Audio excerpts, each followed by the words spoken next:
Over the past 4 years, the Dragons have backed the dreams of dozens of entrepreneurs and dashed the hopes of many more. I'm not here to lose money, I'm here to make money, so I'm out. We'll never catch on and I'm out. I am out. I'm out. I'm going to make you an offer. I'm more than happy to invest £200,000 in you. But what makes a dragon? For the last 4 weeks, they've been giving up some of the secrets behind their success. And tonight, the dragon who's been there since day one. I like you and I like the product and I'm willing to invest. I'm a technophobe and I'm tone deaf. So where do you want to start? The straight-talking Scot of the Den. My advice to you is to stop having faith in it. Stop believing that it's not going to sell. Why can't you see that this doesn't make any money? It's so blatantly obvious. I'll tell you what I am. I'm out. A self-made millionaire whose business empire includes hotels and one of the largest chains of health clubs in the UK. Duncan Bannatyne lets us into his business world. I'm wealthy because I love being an entrepreneur. I love the business, I love employing people, and every entrepreneur I know says the same thing. His personal life. My sister's death was a bit of a catalyst, and if my sister had lived, I think I'd probably have lived a different life. And we also find out what happens to those successful entrepreneurs after they leave the den with his cash. As much as Dragon's Den was a terrifying experience, it was fantastic for the business, and I'm sure this wouldn't have happened without Dragon's Den.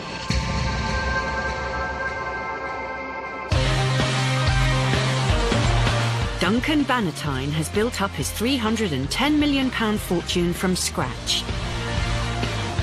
And as you'd expect from a multi-millionaire, he has the lifestyle to match, with a £4 million luxury villa on the exclusive French Riviera. Welcome to paradise, that's what we call our hideaway here in the south of France. It's got amazing views over Cannes, this villa, it's fantastic. It's very wide and open. And it's the living room. And the kitchen, I've got some friends in the kitchen. It's very sociable, it's great. You know, I have a lot of people coming over different times. And there's a prized possession cheekily displayed in the downstairs loo. And this is proof that I got my OBE, British Empire, and our trusted and well-beloved Duncan Walker Bannatyne Esquire. Very prized possession, it's very good. Waiting for the knighthood. I couldn't possibly answer that. It costs Duncan up to £50,000 a year just to maintain this property, complete with a housekeeper and butler. This is the biggest luxury I have. You know, I don't fancy a yacht, and I don't need chauffeur-driven cars at home. I'd far rather have this than anything else I can think of. Duncan has 6 children, and every summer he takes long holidays with second wife Joanne and their 2 kids, Emily and Tom.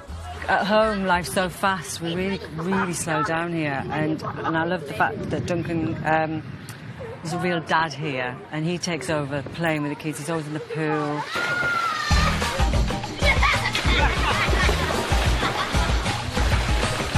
Joanne and Duncan have known each other for 15 years. They met when she was employed by the then workaholic businessman. I've worked for Duncan, and we used to call him aggressive. Now, when we look back, we say he was very driven, but it was just downright aggression, wasn't it? But you got the job done. You know where this all came from, too? Yeah, my hard work. Hard work, yeah. And mine. If you say so. Cheeky monkey.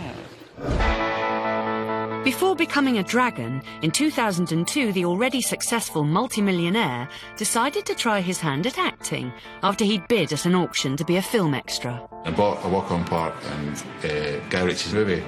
It cost me £7,000, but it was a donation to charity. That's how I looked at it. Duncan was cast in small parts in films and played Ian Thompson in a pilot for a soap, Girls Club. Mr. Thompson to you. Sorry. The role was over quickly, but on set he heard about a new BBC series that was starting up. The director said to me one day, Duncan, a friend of mine's doing a thing called Dragon's Den. I think we'd better use your time. I had a look at it, and it says, actually, this is reality television, and I'm an actor. And he said, honestly, I think it'd be better use of your time. Profits are down.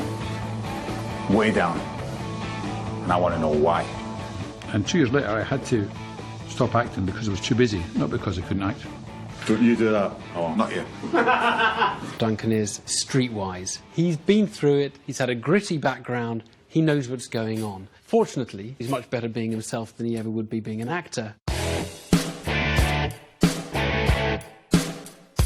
Forthright, even blunt, Duncan is the direct dragon, and plenty of entrepreneurs have felt the full force of his frankness.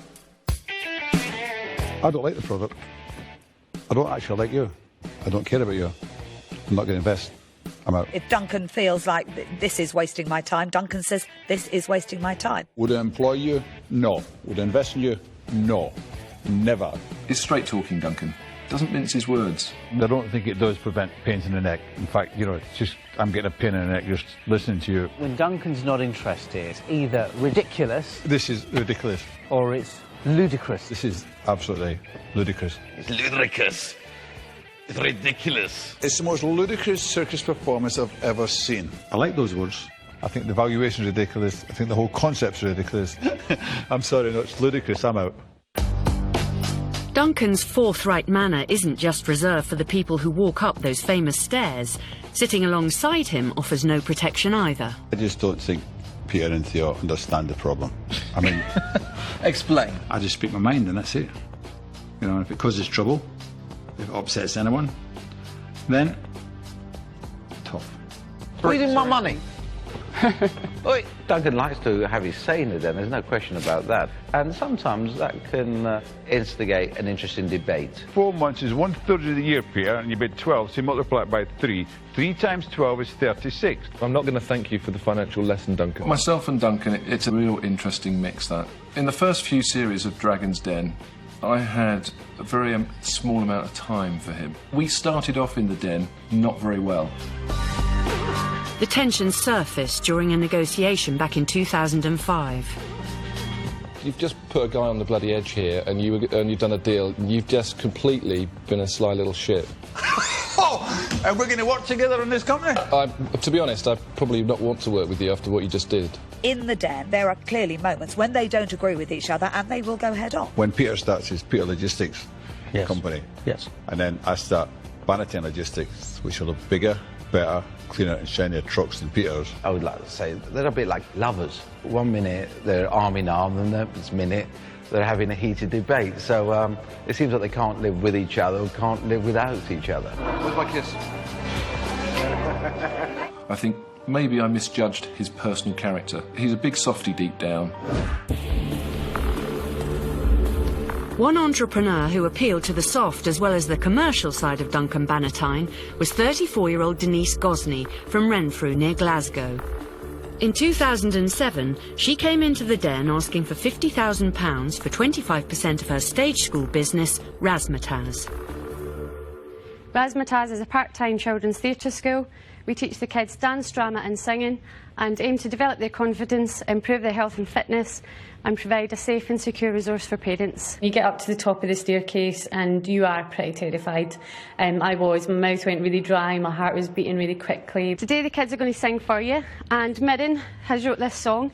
It's a Razzmatazz jingle. She's only 8 years old.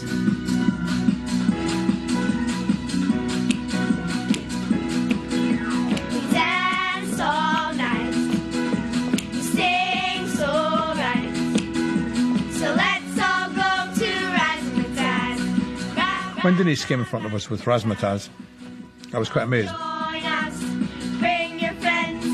To see the kids coming up and doing a bit of singing and dancing was great.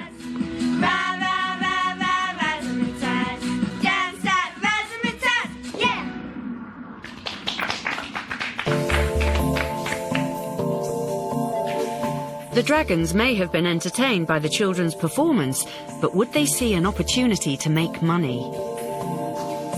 What's your competition? Stagecoach is the main competitor, and they've got 600 schools in the UK. That's right, yeah. My children went to Stagecoach. Can you tell me what your profit is over the last 3 years? 2005, about 28,000. Right. 2004? Probably about 20,000. Right. And the previous year, 2003? Probably about 18,000. Denise was delivering an impressive pitch, but the Dragons soon discovered there was a flaw in her business plan. Denise, what do you need £50,000 from me for? Well, I would use the £50,000 to set up the franchises so that they don't have to approach a bank. When Denise said she was going to sort of lend money to people so they could buy a franchise from her, And it was pretty obvious that she didn't really understand the franchise model. You're going to become a moneylender. It's just a quicker way to set up. But Denise, you're going to go and find franchisees and then you're going to lend them the money to pay you. That's just one option, we don't have to do that. I knew my business wasn't flawless. To be honest, I wanted the dragon more than the money. That's why I've come here today, though, because you're obviously got so much experience. It was for... Well, it's not an advice bureau. No, and we're not here to run your business for you. Denise's pitch had faltered, and one by one the dragons started to walk away from the deal. Denise, you need to get a very clear understanding of your vision and where you're going. I'm going to decline the offer. I'm going to say I'm out. I don't see the return, so I'm going to say I'm out as well. Okay. I do think you need to stop and think about how you're going to do this. I don't think you need the money if you go down the proper franchising route. It's not an investment for me, so I too am out now. Yeah. They all declared themselves out. Duncan was last, and I just expected the same, to be honest. But a canny Duncan had been keeping quiet until his rivals were out of the picture. It was amazing to listen to some of our dragons saying, you don't need the investment, you don't need the money. And so I'm out, because I thought, if somebody's asking me for money and they don't need it, that's a great investment. I can put the money in, help build the company up, there's lots of cash flow, take some dividends. Well, it's a no-brainer. I know Stagecoach very well because I invested in them. When I sold my investment, I did very well. And I know how it works. So on that basis, I want to invest. And I'll invest at the level you've asked, if you want me to. Yeah, I want you to. OK. It's a done deal then. Wow. He did the sensible thing, cleared the field from all of us, came in and had it all to himself. It was a den first. Denise had secured the investment for the precise amount of equity she was offering. First time I think a deal's been done without any haggling. I just couldn't. How could you haggle? She wanted 50,000 for 25%. She's got a fantastic little business. How could I haggle? Yeah. It's a great little business. They quickly set to work to expand the business. Today, Razzmatazz has 26 franchises with 6 more in the pipeline. And Duncan says the company has doubled in value to £400,000. It does seem like a long time ago since I've been in the den now. I think because so much has happened. I've surrounded myself with a really good team as well, and I've also managed to extend our office, and we've got 2 more members of staff helping me with admin, and that's obviously, you know, where the den and Duncan and his investment came in. In May this year, Denise secured a new contract worth £500,000 over 3 years, sending instructors overseas for a top holiday company. Maybe the most exciting thing for me at the moment is the way Razzmatazz is becoming international, which takes us to 16 resorts. We're going to need 33 teachers, almost triple what we've employed this summer. But it's really good fun. We've started the training today, and then we're sending them out to resort. Today, she's at the airport waving off the international Razzmatazz employees. As much as Dragon's Den was a terrifying experience, it was fantastic for the business, and I'm sure this wouldn't have happened without Dragon's Den. Denise is very inspiring. She's full of energy. She's non-stop. The children all love her. And she's a great motivator. I can't believe you're going to the sun and you're leaving me in this freezing cold. I started this 8 years ago on my own in a little village in Cumbria, and now we're all over the UK. We're flying teachers out to resorts in Europe, and it's just fantastic. Plan is to just keep expanding, keep enjoying the business. I don't need to sell. I don't need to take dividends. I just need to see the company going. As long as the company is growing, I'm happy.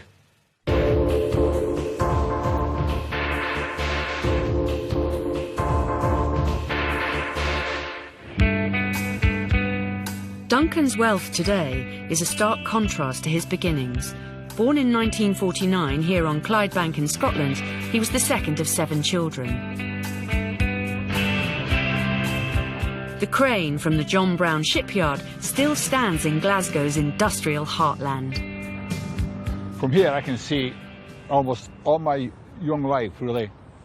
When I grew up here, we were very poor, but, you know, my parents worked very hard to feed us and were very loving, so we had a good family life, but it was just poor. We didn't have a car. We were the last ones in the street to get a television. We used to go to friends. We'd stand behind the couch watching the television. As a child, the ice cream van came around. I says, Mum, could I have an ice cream? And she says, no. And I says, why not? She says, well, no money. I said, why for no money? She says, because we're poor. I said, I don't want to be poor. And that was all I really thought about poverty at the time. Duncan's dad, Bill, worked in the foundry at the Singer sewing machine factory, and in the 60s, his elder sister, Helen, became part of the 10,000-strong workforce. But young Duncan Bannatyne wanted to be different. When we grew up here, I don't think anyone had ever heard the word entrepreneur. My destiny was to work in the Singer sewing machine factory or John Brown shipyard, and that was it. When I left Clydebank, the overriding feeling was that I wanted to see the world. It wasn't that I hated Clydebank, I just didn't have a life. And I wanted to create a life for myself and see something different. Aged 15, Duncan joined the Navy, signing up for 12 years in the ship's engine room. But he found it hard to take orders, and aged 19 was court-martialed for attempting to throw his commanding officer overboard. He served 9 months in military prison. Duncan was back where he started, home in Glasgow. I found myself just on the discharge from the Royal Navy. I came home and my sister died. And I started drinking quite heavily and I was a bit wild. Today he's visiting the Mount Blow Bar, which was once his dad's local pub. Now, you all right? Hi, yeah. Good. How you doing? Hi, got a pint of tenant special, please. Special. I used to play dominoes in here with my father. Did you ever play dominoes in here? Yes, so Aye. Yeah. Probably played us again, did you? Oh, probably, aye, probably. Oh, still do a good pint in here. Many of the regulars here remember the Bannatyne family. Beatrice Blake was a close friend of Duncan's older sister, Helen, who died when she was 25, 2 weeks after emigrating to Canada. Is that my sister now? Yeah. There she is there. Is that my crying out, yeah? My sister worked in Singer sewing machine factory, but she wanted to go abroad, she wanted to make a better life, and so did I wanted a different life. I do think that my sister's death was a bit of a catalyst in how I decided to lead my life. She was very ambitious, like yourself. I know, yeah. Sometimes people say that entrepreneurs are the oldest person in the family that becomes an entrepreneur. And, you know, I started late, but I didn't become the oldest until late in life. I think, you know, if my sister had lived, I think I'd probably have lived a different life. That's amazing. All right. Maybe I shouldn't have brought it for you. No, it's okay. I remember the funeral as well. That was great as well, wasn't it? It was really packed. She was so young. No. Terrible.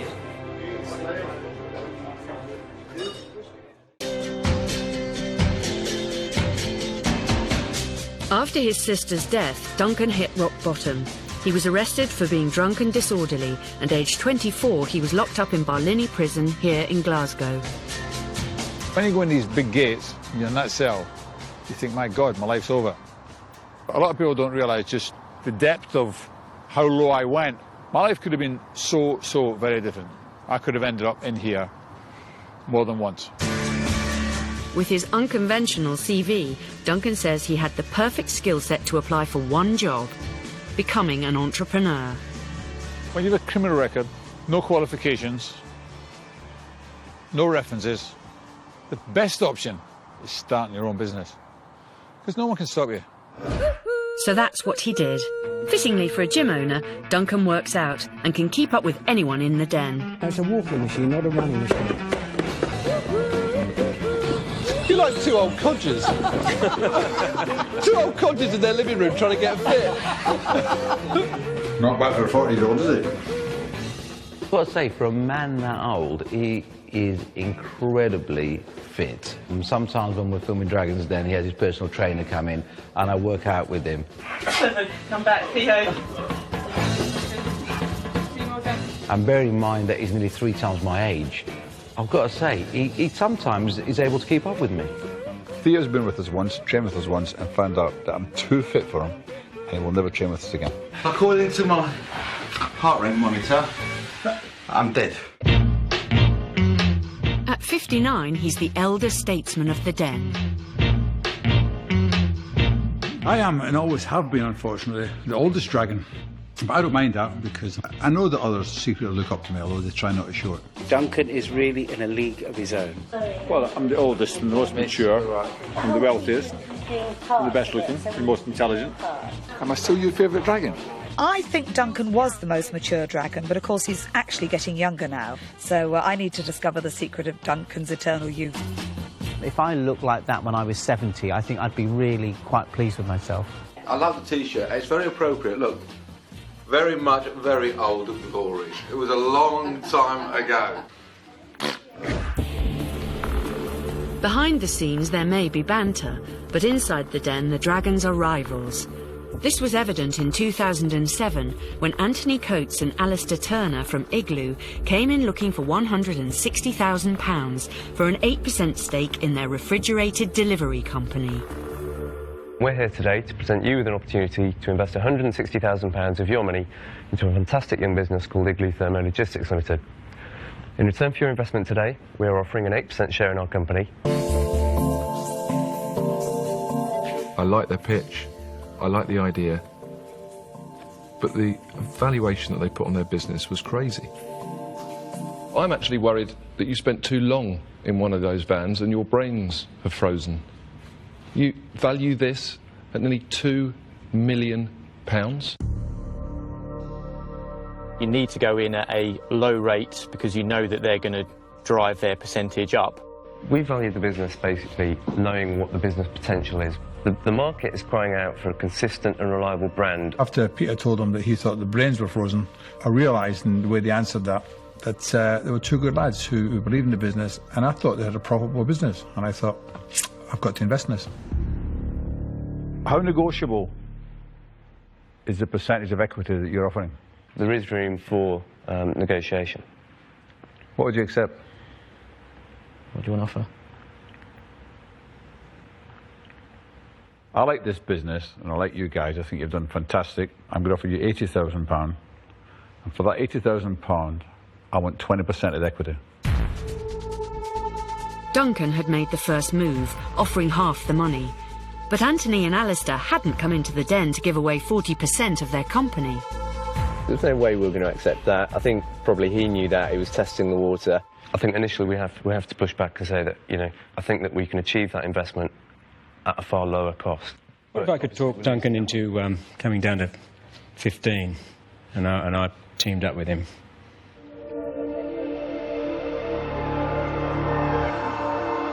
The negotiations were moving forward, but 3 other dragons were still in. Would any of them come up with a better deal? I like you, I think you're very good. So I'm going to make you an offer.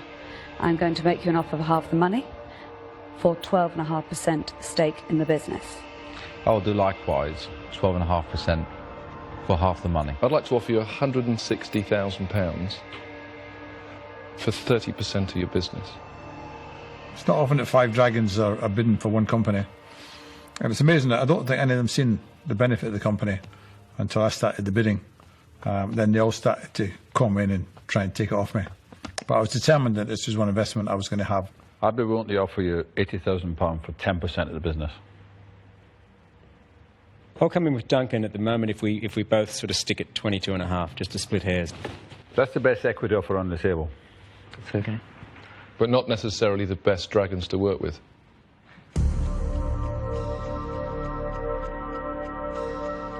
Having all 5 dragons fighting over us was a perfect situation, and in effect we could then pick and choose who we wanted to work with. We have decided to go for the lowest equity offer for the business, and we'd be very pleased to work with yourselves on delivering the future of the business. OK, guys, you made the right decision. Richard and I won the deal, and the price was right. I couldn't have gone much lower in actual fact. So it was very, very borderline, but it was still a good investment. So, 1 year on, where are the Igloo team and their dragon backers? Things have been happening constantly since I took that investment. And it's non-stop, it's just all go, and the lads are working very, very hard. After the investment from Dragon's Den, we grew very quickly. We've opened a brand new head office and warehouse facility in Watford. The cash also helped us grow our fleet drastically. The had projected very high finance costs for the new vans, and I knew that through my suppliers I could bring that down dramatically. So there was a benefit there straight away as soon as I got involved with them. How are you? Today, Duncan is visiting the new Leeds depot. Igloo say they now employ 102 staff and for one day only have an extra pair of hands as Duncan helps deliver school dinners to get an insight into their progress. My ethic is work hard, supply the customer, keep the customer happy, do the job better than anyone else. Those are the most important issues. So has working with the Dragons changed how Igloo does business? Duncan and Richard have encouraged us to be more ruthless in certain areas. Let's get the stuff in. I'm sure they'll be waiting for us. Instead of buying a business, it's much better to undercut that business, put them out of business and then mop up their business anyway. Come on, Anthony, stop slacking. Harsh advice, but, you know, it's the right thing to do. This is a trick. Expertly done there. Good morning. I'm a trainee driver, so I'm not sure where you want it. Is it? Can we check it off? Yeah, is it all there, do you think? It's all there? Absolutely. Oh, bacon sandwich. Thank you very much, that's lovely. This is the life, eh? This is the job, isn't it? Huh? Yeah, we don't normally get this treatment. I don't know. You know, Duncan must curry favour with dinner ladies. Igloo are now looking into further expansion through the acquisition of a food wholesaling business. In any business, diversification into other markets is obviously a good long-term security goal, and that's just something that we're doing as part of our strategy now. Igloo is one of the den's biggest success stories. This year, Anthony and Alistair say that they expect to turn over £5 million. Mine and Anthony's plan from day one has always been we want to grow fast, and we want to dominate the field that we're in. You know, this is a real business. This is a big company. In my opinion, 5 years from now, Igloo will be a household name.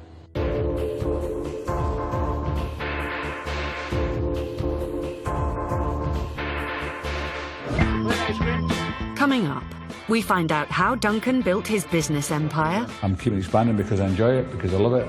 I love business. So it's just to show they're doing it. It's great. Meet the Bannatynes at home. He is two different people. He's not as nasty as he is on Dragon's Den. And the ones that got away, the den deals that didn't go through. I spent a lot of time trying to get that investment to go together, and it was just very hard for me to walk away from because I liked them both so much. Duncan had to wait for his first real taste of success as an entrepreneur. In 1980, he had moved to Stockton-on-Tees in the northeast. There, he spotted an opportunity that was about to change his life. When I was 30, I worked in a bakery. To supplement my income, I'd go to the car auction, buy the odd car, do it up, and sell it. And one day I saw this beautiful little ice cream van coming through, and I thought, I'm going to buy that and start a business. I paid £450 for it. That's the quickest way in. Yes, please. Hello. What can I get for you? I just want an ice cream with just plain ice cream. That's just plain ice cream. It was here in Stewart's Park that Duncan acquired the exclusive licence to sell ice creams. This, you could say, was where I really started making money in business. I think people have got to realise that nobody wakes up and says, I'm going to make Duncan Bannatyne rich. You've got to go and do it yourself. You've got to get off your backside and go out and actually do it. Thank you. Business is pretty quiet. I remember it being a lot busier when I was here.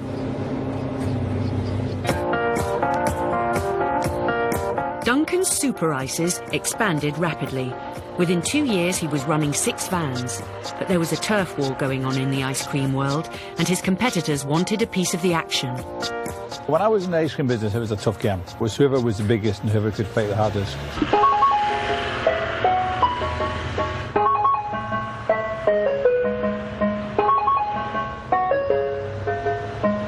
They would come along and see where we were, and they knew the route, and so they would try and get in front of us and sell ice cream in front of us and try and put us out of business. They were chasing each other around. Sometimes it got a bit heated, and sometimes it came to fisticuffs. Duncan wasn't easily intimidated. Within 3 years, he was running a business with a turnover of £250,000. I was making profits of about between £30,000 and £60,000 per year, depending on how the summer went.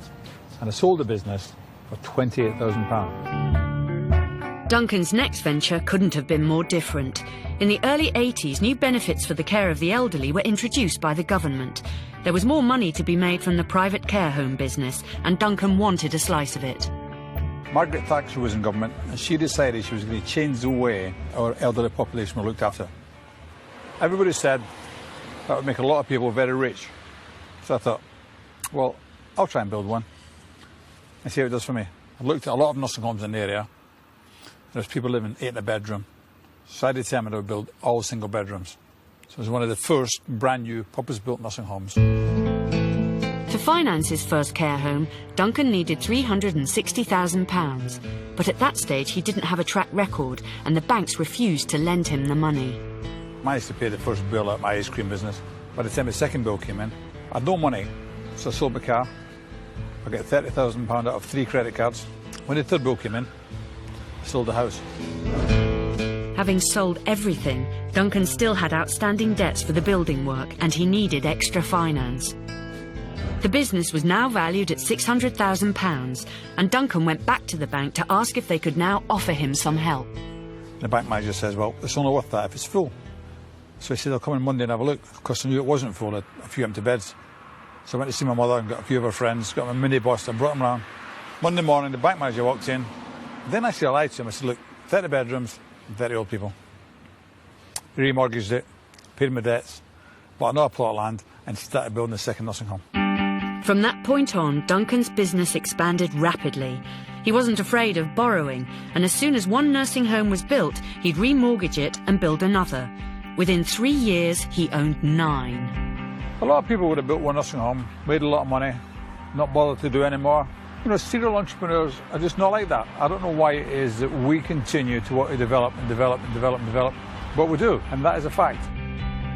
So this would be a typical ensuite toilet in one of our small nursing homes. A nice functional room. Simple as that. Wasn't difficult. Bank managers always said, you're expanding too fast, so go to another bank. When I floated the stock exchange and had £6 million worth of debts, I had 4 separate banks. When one bank said no, go to another bank and another bank, and just keep going. The banks were wrong, I was right. I knew that then, and I know it now. In 1997, Duncan sold up for over £45 million. Fast forward 11 years, and Duncan's business empire includes 61 health clubs and 3 hotels. I know business. I'm in the service industry. I look after almost 200,000 members at the moment. So my strength is looking after people. It's a people business. With a £16 million development underway at his hotel in Hastings, Duncan's experience of the building industry is once again coming to the fore. So when's this site due to be finished? October the 17th. How many weeks is that? 6 weeks. 6 weeks? 6 weeks, yeah. It's Friday day, 6 weeks a day. 6 weeks a day. Weather permitting. Weather permitting. Never mind weather permitting. Come on. I've project managed and built 40 nursing homes, about 50 health clubs, 20 children's day nurseries. The important thing is, when you're building, is to get a fixed price with the builder, fixed price with the architect. Everybody's got to be finished on a specific date. If they're not finished, they pay me a penalty clause. Makes them sweat, but, you know, it's good for them. Good discipline.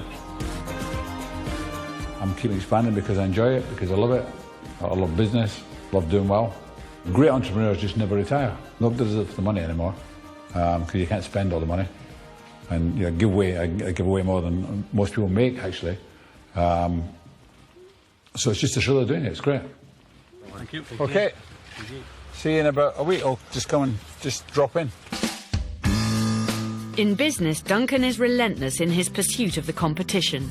And at his headquarters in Darlington, he's meeting his managing director, Nigel Armstrong. So their turnover was what, 70 million?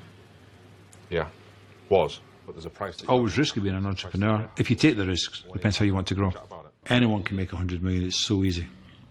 Business is simple. People make it hard. Now when they're talking about money, there seems to be an awful lot more knots at the end of the money, isn't it? Still the same thing, but there's a lot more knots at the end. Back in '97, and we were raising funding, we were talking about, 3 million, 4 million. And now, when we're having meetings with the banks, you're talking like 170 million. We want to borrow more to buy another company. Because of the credit crunch and everything is cheap. Bargain investment time. If we can get the money to buy.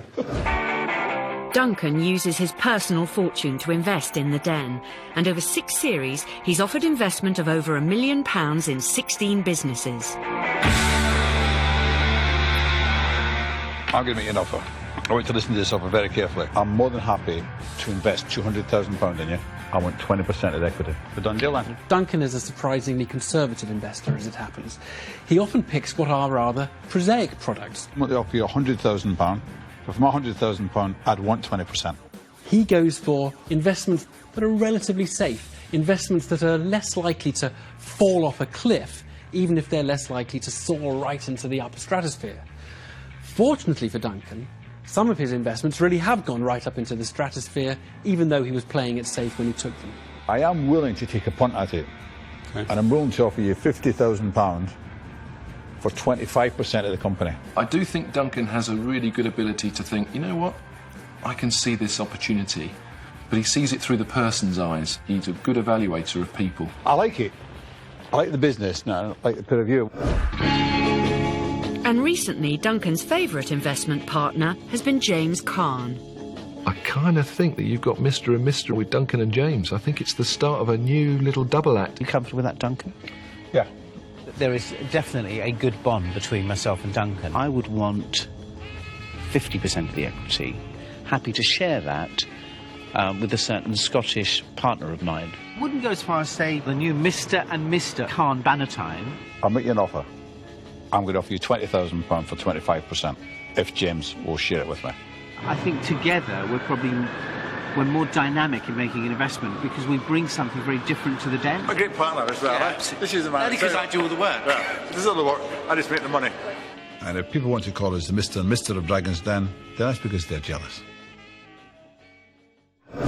But although hands are shaken in all good faith in the den, deals do sometimes fall through in due diligence afterwards. It's quite normal in business for deals not always to go through.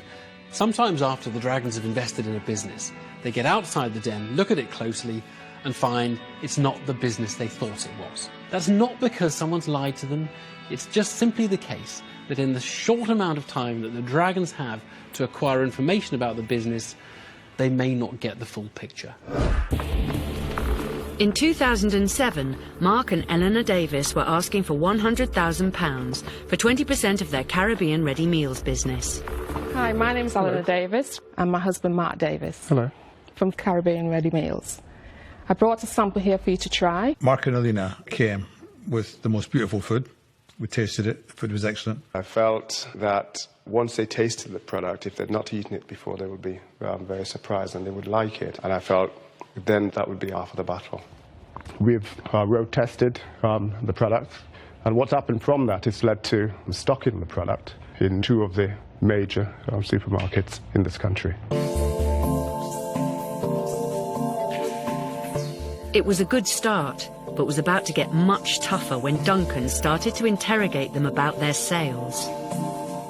What's the biggest supermarket chain that's given you an order? Who's your biggest customer? There's 2. There's Asda. Asda given you an order? 34 stores in Asda. You're in 34 stores now? Initially, it started out in 7... No. The question was very simple. OK. Asda. 34. Is your product in 34 stores in Asda today, now? If we walked out that door and went to the stores, is it there? Yes, it is. Then Peter wanted to find out about their profit margins. What does the company that you've outsourced this to charge you? £1.30. £1.30. What do you sell each meal for? £1.60. So you make 30 pence on a £1.60 product. And how much does the packaging cost, the trays, the paper, per meal? The tray, we've got that down to 8 pence per meal. And the sleeve? And the sleeve, we've got that down to 10 pence. What about delivery? Who pays for that? We do. Do you know roughly what that costs you? 12 pence. So if you're giving the manufacturer £1.30 per meal and spending 18 pence per meal on packaging and spending 12 pence on delivery, that means it's costing you £1.60 per meal. Now, if you produce something for £1.60 and sell it for £1.60, you can't make a profit. So why they thought they could It's just still beyond me. I'm right. We're not making any money. That's correct. That's correct. That is correct. That's correct. Yeah. I knew it was. Okay, I've got it. Right. That felt like when I was a small boy with my father, when he'd actually caught me doing something, and he asked me the question, why did you do it? I know I did it, but for whatever reason I couldn't answer the question. I felt there was a moment where everybody thought, oh, this isn't going to work. Mark and Eleanor had faced the full force of the dragon's wrath, and their chances of investment had all but slipped away. But James Caan thought he could turn around their business, and he was willing to throw them a lifeline.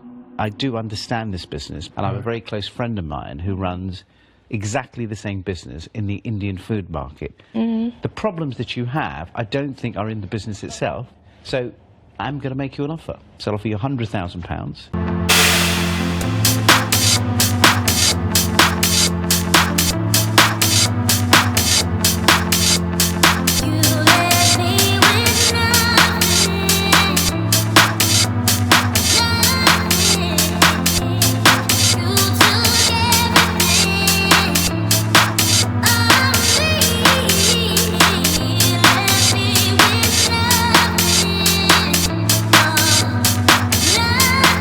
But I would want 50% of the business.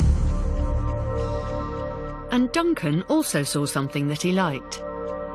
I wasn't particularly shocked when James made an offer. I could see where he was coming from. The food was good. They had something about them. There's two things that are really good. And one is the food, and another one is the pair of you. Not as business people, but as people. So I'm going to make you two offers. I'm going to offer you £100,000 for 50% of the business. I'm going to offer you £50,000 for 25% of the business. They had a problem with distribution as well, and I thought I could link them in with Igloo for distribution. Between us, we could probably solve your distribution, your commercial problems, and get this business back on track, and actually make you the success that you really want to be. So I'd be quite happy to split the investment with Duncan. Do we have ourselves a deal? Yeah. Well, I'm sorry. She's the boss.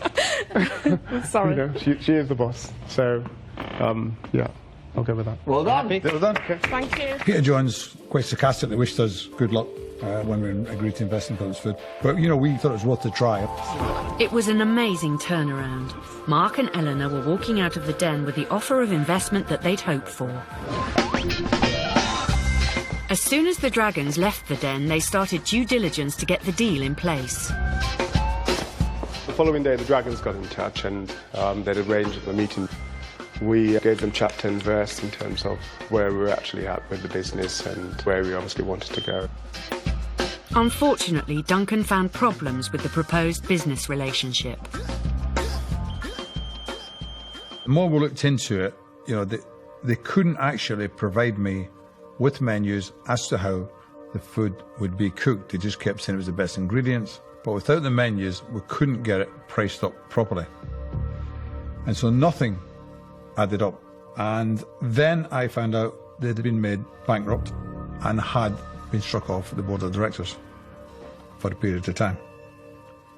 And we couldn't go ahead with the deal. It's as simple as that. It just wasn't a viable business.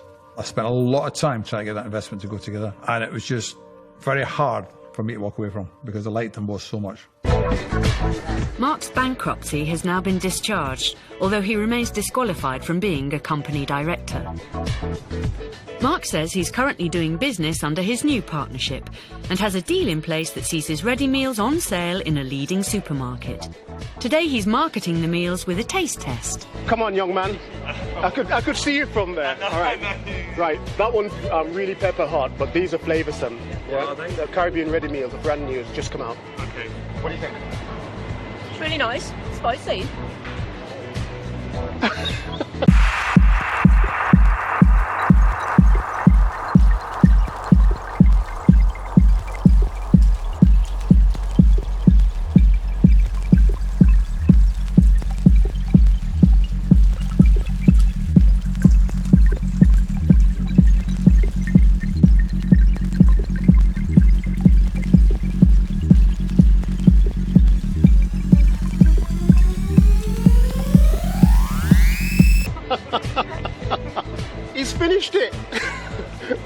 very nice.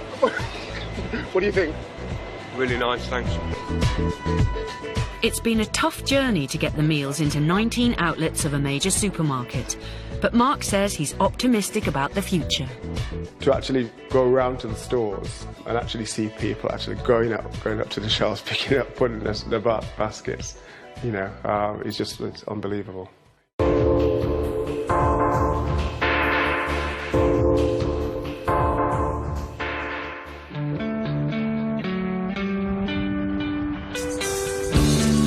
Back in the northeast, Duncan stops in Yarm at his wife's fashion shop. Joanne runs what he would describe in the den as a lifestyle business. What do you think about shop? Well, it's a hobby, you know, pass the time. It's a going concern. The shop is a little gold mine, it's a going concern. It's what we live off, actually. I think I'm probably the only dragon whose wife's got a Saturday job. It's just her Saturday job. He gets her out of the house. He gets me out of the house. Cheeky so-and-so. Despite his millions, Duncan is keen to keep his kids' feet firmly on the ground. Well, most of the time. Family time, let's go! Duncan's here! The kids enjoy playing out with their dad and their friends. My kids love the fact that I'm a dragon, especially the youngest two. Got a relatively small house, but this is a fantastic place. We think that it's important that they're very grounded and that they have a real childhood. As a self-made man, Duncan is determined that his children will make their own way in life. I don't think it's right to leave your children tens of millions of pounds. It'll be a great start in life, but when I die, the biggest majority of my money is going to go into the charitable trust to help other people. It's not going to go to my children. Right, it's too many jump now, so I'm getting off, OK?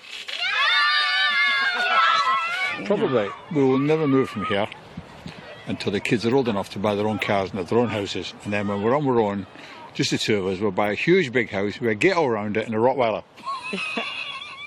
And stop the kids getting back in.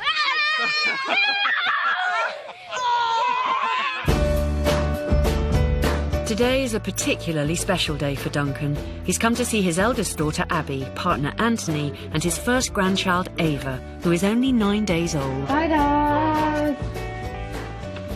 This is Ava. My first granddaughter. Mm. Oh. This is the first time Ava and I have met. If she's sick on me, I'll kill you. She won't be sick on you. No, I'm just going to. Yeah. I thought you might cry when you met her first, to be honest. You'll have a little cry later when you're by yourself, won't you? Yes, darling, if you want. I'm very proud of Abby and all my children, of course. I've got 6 lovely children.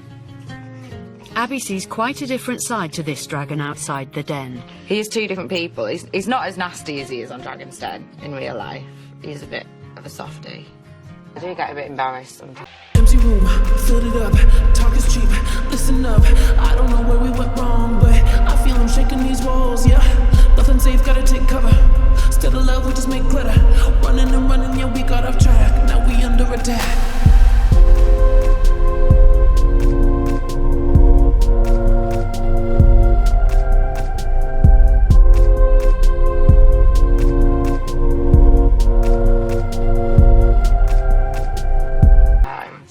Why? Well, when you're nasty to people, it just kind of goes through me a bit, and I'm like, oh no, please don't. I'm not nasty, darling. You're not a nasty one in my body.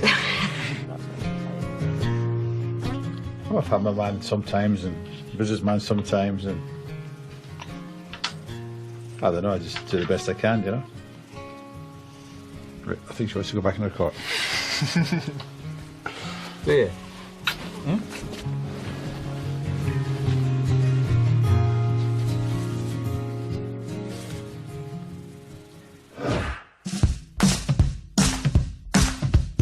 In the den, Duncan asks direct questions that reveal whether the business proposition will be a success or a failure.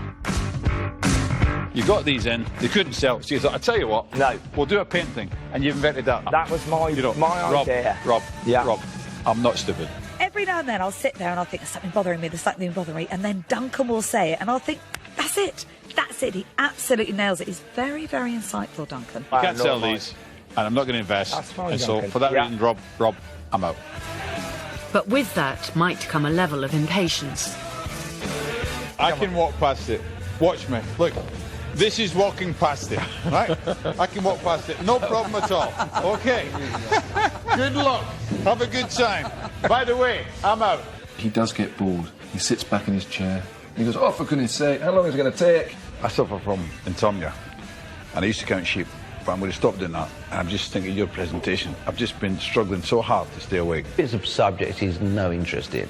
He glazes over and that's it. He's finished with it. And he will be looking forward to his lunch and his antigen tablet. I can't take any more. I tell you, just close the lid. Tell me when you're finished. Just close the lid. Can you hear me? Have they finished? There are occasions on camera you might just see a quick yawn every now and then. He hasn't quite developed the art of snoring in the den, but you know what? If you bored him enough, I'm sure that would come too. How intriguing.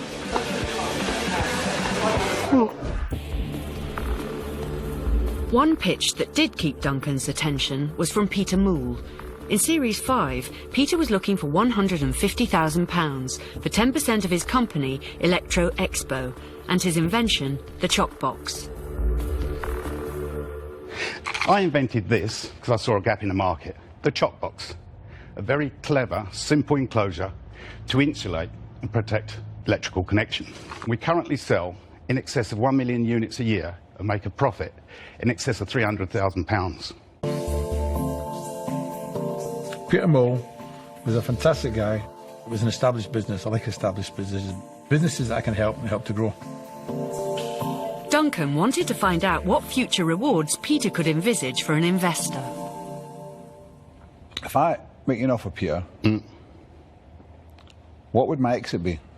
How about if I offered a clause where I would guarantee to buy back your shares at any particular time, so that you're actually not risking any of your money at all? When I went in the den, we was already selling.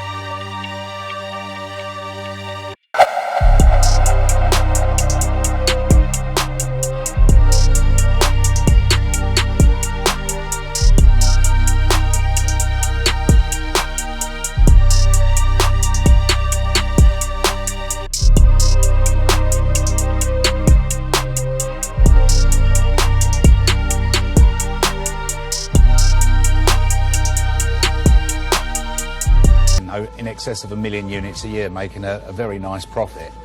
So I went into the den only for their expertise in the retail market and the export market. What was going through my mind was Peter saying, if you don't like it, you can have your money back. So I'm thinking, where's the risk?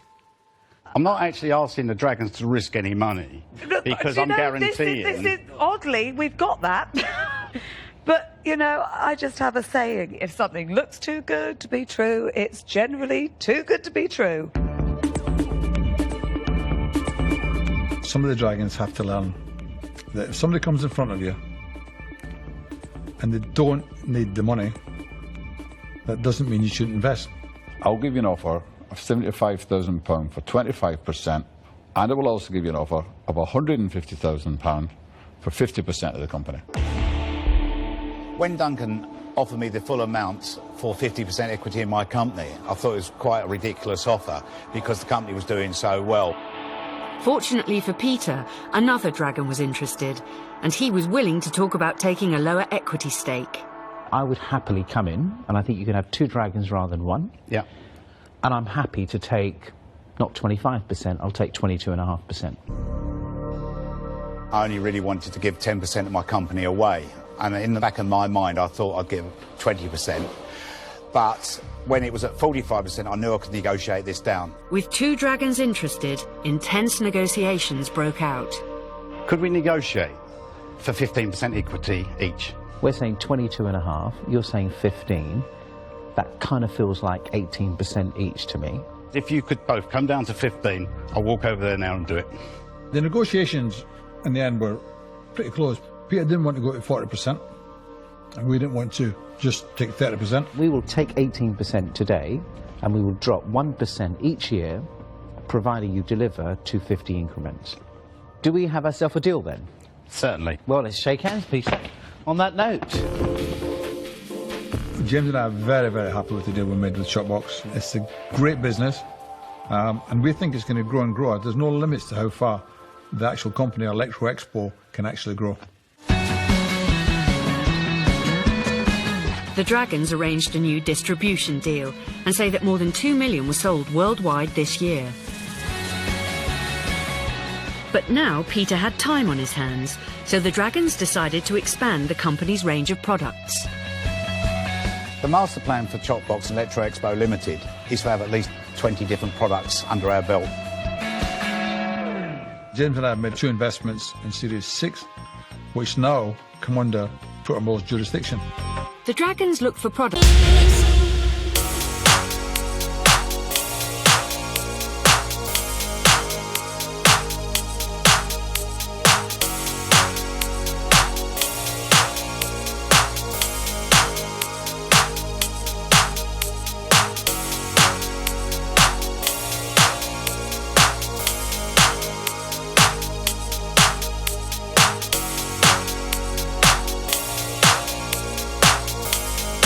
that could be sold via the same route to market, and invested in temporary paper blinds. Yes, we're happy with that. happy with that. Yes. I think we've got ourselves a deal. And a new type of cable tie. We've no problem rolling it out globally, no problem distributing it, no problem manufacturing it. OK, I shall take you up on that offer. In a way, Electro Expo has become its own venture capitalist company. So actually give a sort of new dimension, if you like, to the den. It allows other investments to take place that wouldn't have happened otherwise. Peter Moule has arranged his first meeting with Andrew Harsley, Wrapstrap's inventor. Wrapstrap is a very, very exciting product. We've taken it along to our distributor and they've come back to us thinking that there's a market potential of 130 million units a year solely in the UK. Nice to see you. You too. We've had some fantastic interest in the Wrapstrap since you've been on the programme. You're telling me? You should see the inquiry list. It's like a who's who of British business. 8 down, 7 million to go. Peter Moore's a very exciting guy, and he wants to be sat in the Dragon's seat. That's his ambition. Peter is now learning from his Dragon mentors. And this is the idea that we have patented, is the shoe connector. I don't think I would ever have been able to make this a multi-product company or to look for an exit route without the benefit of the Dragons in the background. In principle, I think what we're saying, Peter, I think we'd like to move forward with this. I think we would do. I think this is a fantastic product. Fast Fix has been taken on under the Electro Expo umbrella, and Peter has benefited from working with the Dragons. I was running a financially successful company, but had nowhere to go with it. Yep. With you two guys on boards, like the sky's the limit.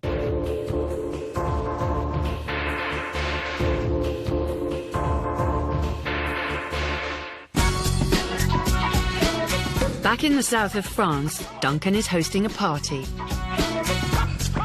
Nice glass of champagne to start the party. Where have my guests gone? A familiar face may be on the guest list. Greetings. But tonight it's pleasure, not business. So is this how the Dragons live now? But to be fair, it is my most expensive house. It's my biggest luxury. My biggest luxury actually drove here with me, which is called Aisha. Yeah.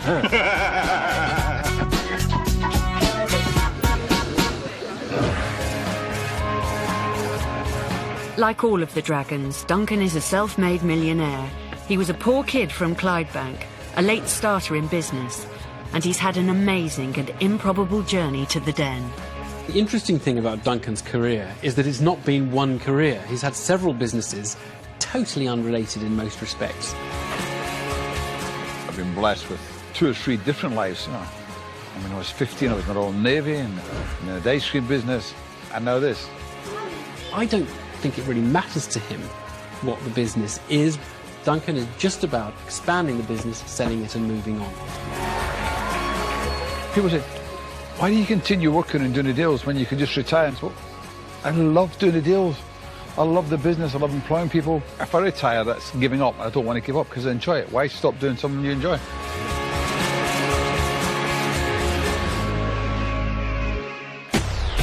If you think you've got a business idea that will impress the Dragons, you can apply online to appear in the next series at www.bbc.co.uk/dragonsden.